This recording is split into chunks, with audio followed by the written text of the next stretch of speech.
வணக்க மக்களே, அனைவருக்கும் இனிய வணக்கம். இன்னைக்கு நம்ம இந்த வீடியோவில் இதை பற்றி பார்க்க போகிறோம் அப்படின்னு பார்த்தீங்கன்னா, டிஆர்பி மற்றும் பள்ளி கல்வித்துறையில் வந்திருக்க முக்கியமான தகவல்களை பற்றி இந்த வீடியோவில் முழுமையாக நம்ம பார்க்கலாம். டிஆர்பி மற்றும் பள்ளி கல்வித்துறையில் எல்லாருமே எதிர்பார்த்துட்ருக்க முக்கியமான தகவல்கள் இன்னும் சற்று நேரத்தில் வெளியிட போகிறாங்க. ஸோ டிஆர்பியோடைய 2024 டிஆர்பி 2024 ஆனுவல் பிளானர் எப்போ வெளியிட போகிறாங்க, இதுதாங்க மிகப்பெரிய கேள்விகளாக இருக்குது. ஒவ்வொரு தேர்வர்களுமே யோசிச்சுட்டே இருக்காங்க, சார் எனக்கு எப்போ ஆனுவல் பிளானர் வெளியிட போகிறாங்க, சார் டெட்டுக்கு எப்போ ஆனுவல் பிளானர் வெளியிட போகிறாங்க, டிஆர்பி பிஜிடிஆர்பியோடைய தேர்வு தேதிகளை தயவு செய்து குறிப்பிட்டு சொல்லுங்க அப்படின்ட்டு ஒவ்வொரு தேர்வர்களுமே யோசிச்ச வண்ணமே இருக்காங்க. ஸோ இந்த தேர்வர்களுக்கு ஒரு கிளியர் கட்டாக ஒரு பதில்களை கொடுக்கணும் அப்படின்னு பார்த்தீங்கன்னா, ஆசிரியர் தேர்வு வாரியம் ஆனுவல் பிளானரை விரைவில் வெளியிட போகிறாங்க.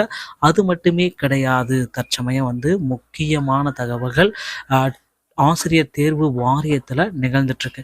ஸோ ஒரு இறுதி கட்ட தீர்ப்பு, ஒரு ஃபைனலான தீர்ப்பு யாருக்கெல்லாம் வழங்க போகிறாங்க. ஸோ டெட்டில் பார்த்தீங்கன்னா 2வது பேப்பரில் பாஸ் செய்தவர்கள் ஒரு குறிப்பிட்ட கேசஸ் எல்லாமே நடத்திட்டு வராங்க.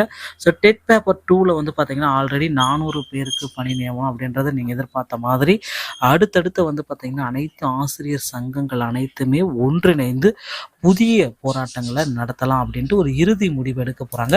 இந்த இறுதி முடிவதால் ஆசிரியர் சங்கங்கள் எல்லாமே எதிர்பார்த்த அளவுக்கு பார்த்திங்கன்னா ரொம்ப ரொம்ப சாதகமாக இல்லை.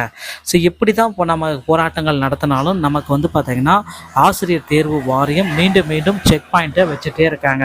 ஸோ இப்படி பார்த்திங்கன்னா தொடர்ந்து செக் பாயிண்ட் வைத்துட்டு இருப்பதனால ஆசிரியர் தேர்வு வாரியத்தின் மூலமாக நிறைய பேர் தேர்வர்கள் மத்தியில் மகிழ்ச்சி இல்லை.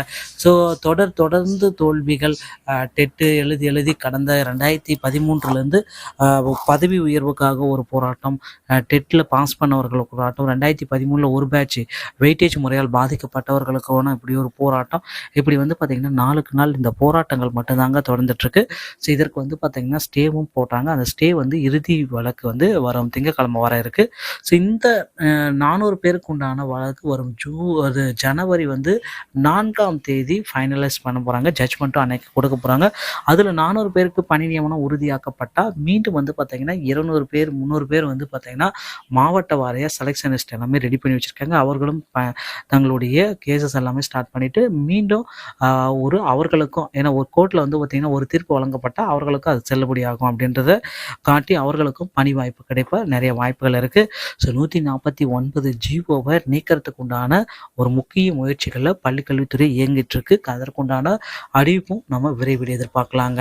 மக்களே, டிஆர்பியில் இந்த தகவல்கள் உங்களுக்கு ரொம்பவும் பயனுள்ளதாக இருக்கும். ஸோ நம்ம சேனலில் உங்களுக்கு மெட்டீரியல்ஸ் அனைத்தும் இலவசமாக வழங்கப்படுகிறது. ரொம்ப ரொம்ப பயன்படுத்திக் கொள்ளுங்கள். டிஆர்பி மற்றும் பள்ளி கல்வித்துறை சொந்தமான செய்திகள் அனைத்தையும் நீங்கள் உடனுக்குடன் பெறணுமா, நம்ம சேனலோட இணைந்திருங்கள். அடுத்த வீடியோவில் இன்னொரு செய்தியோட உங்களை சந்திக்கிறேன். நன்றி, வணக்கம், தேங்க்யூ.